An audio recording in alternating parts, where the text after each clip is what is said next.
सभी को जय मसीह की फिर से एक बार परमेश्वर के अनुग्रह से।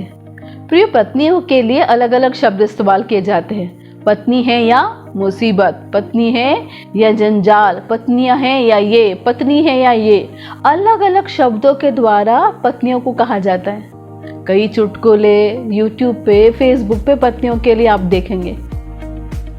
क्या जो चुटकुले और जो वीडियोस वायरल होते पत्नियों के लिए, क्या वो यूं ही है क्या?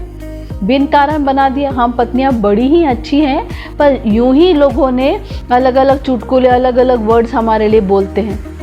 या हम पत्नियों ने दुनिया के सामने, परिवार के सामने, लोगों के सामने, हर पत्नी के लिए मैं इस बात को नहीं कहती, पर जो समाज जिस रूप में आज पत्नियों को देखते हैं, क्या यूं ही देखते हैं क्या? या हम पत्नियों ने अपनी वही पहचान लोगों के सामने दी है? कई पत्नियों ने, पत्नियां जंजाल बन गई आज लोगों के जीवनों के लिए, पत्नियां आज पतियों के लिए मुसीबत बन गई। कई परिवारों में शाम के समय ड्यूटी के बाद पति जल्दी घर आना ही नहीं पसंद करते, बोलते यार कौन जाए, घर जाते से इतना दिमाग खाएगी, इतना टेंशन देगी कि बस टेंशन, चिड़चिड़ करती है, टेंशन देती है। ऐसा लगता है कि घर नहीं जा रहा हूँ, किसी मुसीबत का सामना करने जा रहा हूँ, इसलिए जितना लेट जाऊँ ना उतना ही अच्छा है। मैं कई बार मार्केट में जाती तो अकेले पतियों को घूमते फिरते खाते पीते देखती हूँ, जो देख के लगता है कि हाँ शादीशुदा है। मैं वो सोचती हूँ ये अपनी पत्नियों को लेके क्यों नहीं आते, अकेले ही एंजॉय कर रहे बाहर, पत्नी को लेके क्यों नहीं आते?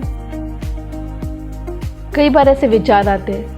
तो प्रियो, क्या यूं ही है क्या ऐसे ही, या पत्नियों की कोई गलतियां नहीं है? या हम पत्नियों ने यही पहचान, अपना यही रूप दुनिया के सामने प्रकट किया है, इसलिए लोग ये शब्द हमको बोलते हैं। पर सबसे महत्वपूर्ण बात है कि जिस परमेश्वर ने स्त्री को पत्नी का रूप दिया, पत्नी के रूप में पुरुषों को दिया, अपने पतियों को दिया है, क्या परमेश्वर मेरे और आपके लिए भी यही शब्द इस्तेमाल करते हैं? क्या बाइबल में, क्या वचन में पत्नियों के लिए यही शब्द इस्तेमाल किया गया है? क्या यही शब्द कहते हैं? पत्नी है या जंजाल, पत्नी है या मुसीबत, पत्नी है या ये, या पत्नी है या वो। हम स्त्रियों को इस बात को जानना अति आवश्यक है कि जिस परमेश्वर ने स्त्री को बनाया, जिस परमेश्वर ने स्त्री को पत्नी करके पतियों को दिया, पुरुष को दिया, वो परमेश्वर हम पत्नियों के लिए क्या कहते हैं। हालेलुया। उत्पत्ति अध्याय 2 वचन 20।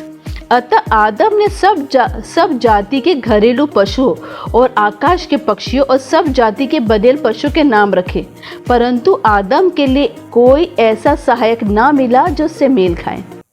वचन नंबर 18 में लिखा है, फिर परमेश्वर ने कहा आदम का अकेला रहना अच्छा नहीं, मैं उसके लिए एक ऐसा सहायक बनाऊंगा जो उससे मेल खाए। दोनों वचन के द्वारा ये बात वचन हमको प्रकट करता है कि पत्नी के लिए परमेश्वर क्या शब्द इस्तेमाल कर रहे हैं? सहायक। पत्नियां अपने पति की कौन है? सहायक, ना कि जंजाल, ना कि मुसीबत, ना कि कोई और शब्द। हम पत्नियों की रचना प्रभु ने सहायक के रूप में करी है, और ये जो सहायक शब्द है इसमें बहुत ही गहराई और महत्वपूर्ण बात है। अब ये किसको समझना है? क्या हमारे पति को समझना है? नहीं, सबसे पहले मुझको और आपको। आज का ये मैसेज हम पत्नियों के लिए, मैं हम मतलब सबसे पहले अपने आप को। आज का ये मैसेज प्रभु के द्वारा, ये शब्द, ये बातें मेरे और आपके लिए, पत्नियों के लिए। जिस प्रभु ने प्रियो बहनों मुझको और आपको बनाया, उस परमेश्वर की दृष्टि में मेरा और आपका पद क्या है? किस शब्द के द्वारा परमेश्वर मेरी और आपकी पहचान करते हैं? सहायक।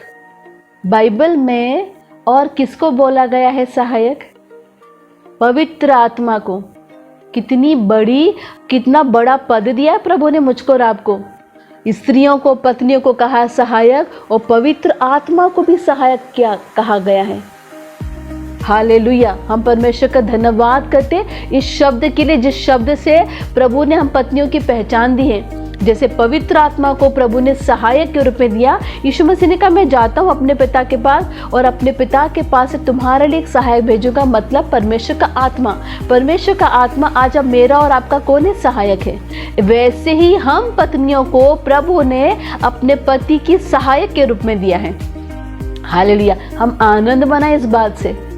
अब जब मैंने और आपने जान लिया है कि प्रभु ने मुझको और आपको सहायक का पद दिया है, तो मुझको और आपको क्या करना है? उस सहायक के रूप में अपने आप को ढलने के लिए परमेश्वर के हाथ में देना है। अच्छा बताइए, मैं और आप किससे सहायता लेंगे? निर्बल, कमज़ोर, दुखी, बेचारे कि इस व्यक्ति से मैं और आप सहायता लेंगे, या एक बुद्धिमान, एक मजबूत, एक होशियार, एक बलवंत व्यक्ति से मैं और आप सहायता लेंगे? नेचुरली बुद्धिमान से, बलवंत से, है ना, उस व्यक्ति से मैं और आप सहायता लेते हैं। तो हमारे पति भी हमको सहायक के रूप में जब लेंगे, जब मैं और आप इस बात को समझेंगे कि मुझे और आपको प्रभु ने सहायक के रूप में चुना है। मैं और आप अपने आप को सहायक के रूप में ढलने के लिए परमेश्वर के हाथ में दे कि प्रभु आपने मुझे सहायक का पद दिया है, आप मुझे सहायक के रूप में अपने पति के जीवन में आपने मुझे भेजा है, अब मुझे सहायक के रूप में आप तैयार करें।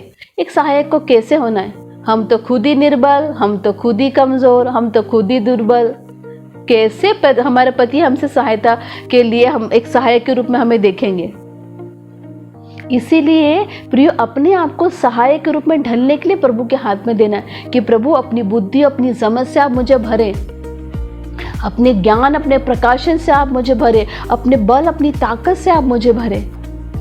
जब प्रियो प्रभु का समझ, प्रभु की बुद्धि, प्रभु का ज्ञान, प्रभु का बल हमारे अंदर काम करेगा, तब मैं और आप सहायक के रूप में खड़े होंगे। आज के पवित्र आत्मा हमको आके बोलते कि मेरी सहायता लो, मेरी सहायता लो, मेरी सहायता लो। नहीं, मैं और आप पवित्र आत्मा के पास जाते हैं कि पवित्र आत्मा मेरी सहायता कीजिए।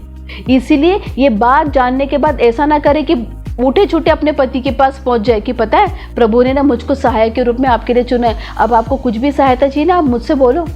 ऐसा नहीं करना है। जब आप सहायक के रूप में ढल जाएंगे, मैं सहायक के रूप में ढल जाऊंगी, अपने आप हमारे पति सहायता के लिए हमारे पास आएंगे। क्यों? क्योंकि उनको मालूम है सहायक क्या करेगी, मेरी बातों को समझेगी। आज कई बार है ना, पति अपनी प्रॉब्लम्स को अपनी पत्नियों के साथ शेयर नहीं करते, क्योंकि पहली बात उनको लगता है ये समझेंगी नहीं, इनके पास तो खुद ही बुद्धि नहीं है, ये क्या समझेगी। और अगर मान लो गलती से पति ने अपनी प्रॉब्लम अपनी पत्नी के साथ शेयर कर दी, तो बोल बोल के खुद ही अपने पति का इतना दिमाग खराब कर देंगे, अगली बार उनको लगेगा इसको नहीं बताऊंगा कभी, सबको बता दूंगा, इसको कभी नहीं बताऊंगा। क्यों? क्योंकि मेरी सहायता तो नहीं करती, मेरी मुसीबत को, मेरी प्रॉब्लम को और बढ़ा देती है। ऐसा मैं और आप ना करें। हालेलुया। जब हम तैयार हो जाएंगे ना, तब हमको पता रहेगा अगर हमारे पति किसी भी आवश्यकता में, किसी भी मुसीबत में, और अब वो हमारे पास आएंगे सहायता के लिए, हम उस बात को ना बहुत ही बुद्धिमानी से हैंडल करेंगे।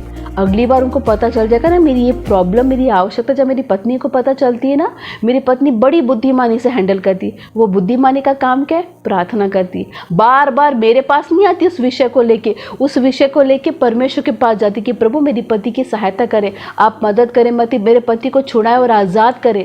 अगर वो किसी बंधन में है तो, अगर वो किसी आवश्यकता में, तो प्रभु आप मदद करें, सहायता करें। अगर ऐसा नहीं, आपको आपके पति की कोई कमजोरी मालूम पड़ी, दिन भर ताना मार मार के अपने पति को परेशान करें, नहीं। अगर आपको आपके पति की कोई कमजोरी पता चले, परमेश्वर के पास जाए उस कमजोरियों को लेके। अगर आपको पता चले आपका पति किसी आवश्यकता में, उस आवश्यकता को लेके प्रभु के पास जाए। फिर प्रभु अपने ज्ञान, अपनी बुद्धि, अपनी समझ के द्वारा इस परिस्थिति को कैसे हैंडल करते हैं आपको बताएंगे, और आप प्रार्थना करेंगे और आपके पति के जीवन में काम होगा, और आपके पति को प्रकट होगा। जब से मेरी पत्नी को ये बातें पता चली ना, मेरी पत्नी क्या करती है, उपवास के द्वारा, प्रार्थना के द्वारा मेरी सहायता कर रही है। कैसे मैं और आप सहायता करेंगे? पहले तो उनकी बातों को मैं और आप समझेंगे, फिर उस विषय के लिए मैं और आप परमेश्वर के सम्मुख जाएंगे, परमेश्वर से सहायता मांगेंगे, और प्रभु मेरी और आपकी प्रार्थनाओं को सुन के उनकी सहायता करेंगे। नहीं तो जिन घरों के अंदर पतियों की पत्नियां सहायक के रूप में नहीं है, उन पतियों के बड़े बुरे हाल है। आज भाई लोग सुन के बड़े आनंदित होंगे। मेरे दूसरे वीडियो भी सुनना, मैं अपनी बहनों का भी पक्ष लेती हूँ, दोनों का बराबर, भाइयों का भी और बहनों का भी। हालेलुया। जिन घरों में पत्नियां अपने पति के सहायक के रूप में नहीं है, उन घरों के हाल बड़े बुरे हैं। अकेले ही पति संघर्ष करता है। क्यों? क्योंकि वचन बताता है, जैसे प्रभु ने आदम को कहा था वाटिका दी, बोले तो उसमें काम करो, उसकी रक्षा कर। काम करने के लिए परिवार को चलाने की जिम्मेदारी किसको दी है? प्रभु ने पतियों को अभी जो जिम्मेदारी है ना वो अकेले करे जा रहे हैं, इसलिए कई बार परेशान होते हैं, इस बार कई बार टेंशन में, इस बार कई बार चिड़चिड़े हो जाते हैं अलग अलग तरीक़ों से। पर अगर पत्नी सहायक के रूप में खड़ी हो जाएंगी तो वो जो जिम्मेदारी प्रभु ने उनको दी है परिवार को चलाने की, वो अच्छे से अच्छी रीति से कर पाएंगे। फिर उसके बाद जब पति यूसुफ, अगले जो मेरा लास्ट वाला वीडियो है उसमें पति यूसुफ के जैसे और पत्नियां सहायक के जैसे, जिन घरों के अंदर पति यूसुफ के जैसे, जैसे यूसुफ मरियम के लिए खड़ा हुआ, जिन घरों के अंदर पति यूसुफ के जैसे अपनी पत्नियों के लिए खड़े हो जाएंगे और जिन घरों में पत्नियां अपने पतियों के लिए सहायक के रूप में खड़ी हो जाएंगी, उस परिवार का तो रूप ही अलग होगा। हालेलुया। प्रभु यीशु मसीह नाज़री के नाम से मेरी प्रार्थना है कि मेरे और आपके घरों में वो स्वर्गीय रूप नजर आए, जिस स्वर्गीय रूप को प्रभु ने अपने मन में रख के ही परिवार की रचना करी है। हालेलुया। मेरे साथ लगातार बने रहे। परमेश्वर जिन बातों को मुझ पर प्रकट करते, मैं वीडियोस के द्वारा, मैसेज के द्वारा, गवाहियों के द्वारा आपके साथ में शेयर करती हूँ। आप मेरे साथ लगातार बने रहे। मेरे पेज को आप फॉलो भी कर सकते हैं ताकि अगर कोई भी नया वीडियो मैं आपके साथ में शेयर करती हूँ तो उसका नोटिफिकेशन आपको मिले। और अगर इस गवाही के द्वारा, इस मैसेज के द्वारा प्रभु ने आपसे बोला और आपसे बातचीत किया है, इसे अपने तक सीमित ना रखें। इससे जितने भी बहनों को, भाइयों को, परिवारों को आप जानते उनके साथ में आप बातें शेयर करें, ताकि उत्तम बात जो मुझे प्रभु ने पहुंचाई मैंने आप तक पहुंचा दी, अब उसे अन्य व्यक्ति तक पहुंचाने की जिम्मेदारी आपकी। सभी को जय मसीह की।